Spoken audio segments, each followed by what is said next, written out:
Olá, tudo bem? Seja bem-vindo a mais um encontro para tratar da resolução de questões da ESAF. Hoje, nós vamos corrigir mais uma questão que foi aplicada no concurso da Controladoria Geral da União.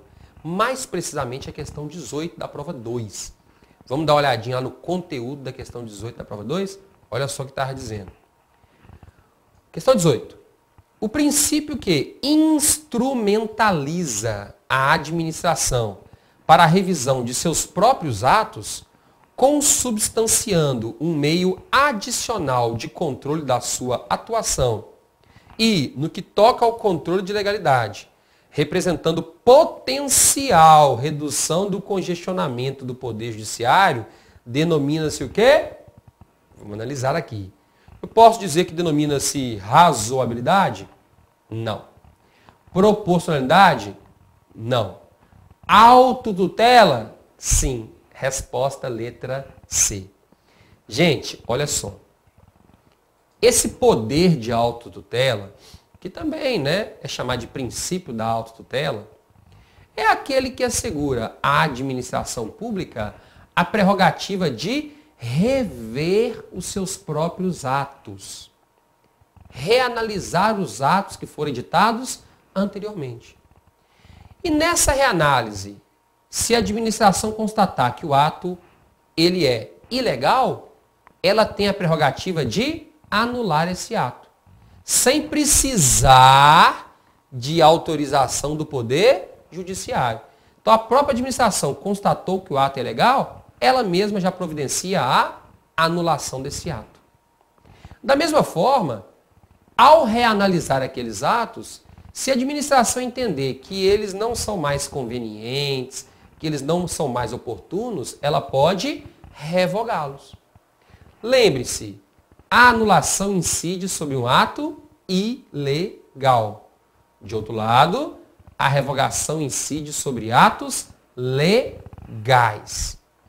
Então, o próprio texto da questão, ele já deu algumas dicas. Vou analisar o texto aqui novamente do caput da questão. O princípio que instrumentaliza a administração para a revisão de seus próprios atos. Então, se a administração ela tem a prerrogativa de rever os seus próprios atos, isso é consequência do princípio ou do poder de autotutela. Já nos deu uma dica importantíssima aqui, quase fechamos a questão já, Segunda dica. Consubstanciando um meio adicional de controle da sua atuação. E no que toca ao controle de legalidade, representando potencial redução do congestionamento do Poder Judiciário. Autotutela, não tenha dúvidas. O que é essa segunda parte aí, professor? Representando potencial redução do congestionamento do Poder Judiciário. É porque é o seguinte, eu disse que em razão da autotutela, a administração pode anular os seus próprios atos, se ilegais, e revogá-los, quando não forem mais convenientes ou inoportunos. Quando não forem mais convenientes ou oportunos. Veja só, gente. Se a administração editou um ato ilegal, é possível que o particular questione esse ato perante a própria administração, ou ainda, se preferir, discuta a legalidade desse ato mediante uma ação judicial, que vai ser proposta lá no Poder Judiciário. Então, veja só, se a administração já constatou que o ato é ilegal, então deve ela anular o ato. E se a administração decide anular o ato, ela está evitando que essa discussão chegue ao conhecimento do Poder Judiciário. Porque se ela anulou o ato, o particular já está satisfeito. Então ele não vai recorrer ao Poder Judiciário. E se o particular não vai recorrer ao Poder Judiciário, uma ação a menos no Poder Judiciário. Isso causa o quê? Isso causa uma potencial redução do congestionamento, do número de processos no Poder Judiciário. Tranquilo, Então, realmente, a resposta é poder ou princípio da autotutela. Cuidado! Não confunda autotutela, ou mais precisamente, princípio da autotutela com princípio da tutela. Tutela. São dois princípios diferentes. O princípio da tutela é aquele que assegura à administração pública direta a prerrogativa de fiscalizar e controlar os atos praticados pelas entidades da administração pública indireta.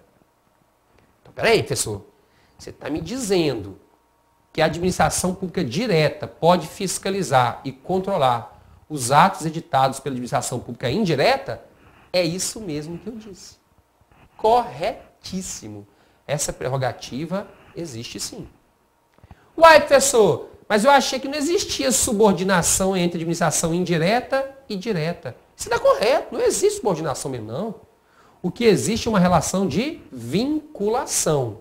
As entidades de administração pública indireta estão vinculadas à administração direta. Não são subordinadas, não, somente vinculadas. Então, gente, o controle exercido pela administração direta sobre a administração indireta é um controle finalístico. O que a administração direta vai fazer é verificar se as entidades de administração indireta estão cumprindo as finalidades previstas em lei. Por exemplo, o IBAMA, que é uma autarquia federal, foi criado por meio de uma lei. Então, o que o Ministério do Meio Ambiente vai fazer em relação ao IBAMA? O Ministério do Meio Ambiente é um órgão da União, de administração direta, né? O que ele vai fazer em relação ao IBAMA? Ora, vai fiscalizar, vai verificar, vai controlar os atos praticados pelo IBAMA no sentido de que eles estejam sempre dentro dos limites previstos em lei. Então, o IBAMA, ele tem que atuar nos termos previstos na lei que o criou. Então, o que o Ministério do Meio Ambiente vai fazer é verificar se o IBAMA está cumprindo a lei criadora. Só isso, mais nada. Consequência do princípio da tutela. Então, não confunda este princípio com o princípio da autotutela, porque tem significados diferentes. Certinho? Por hoje é só. Até mais. Tchauzinho.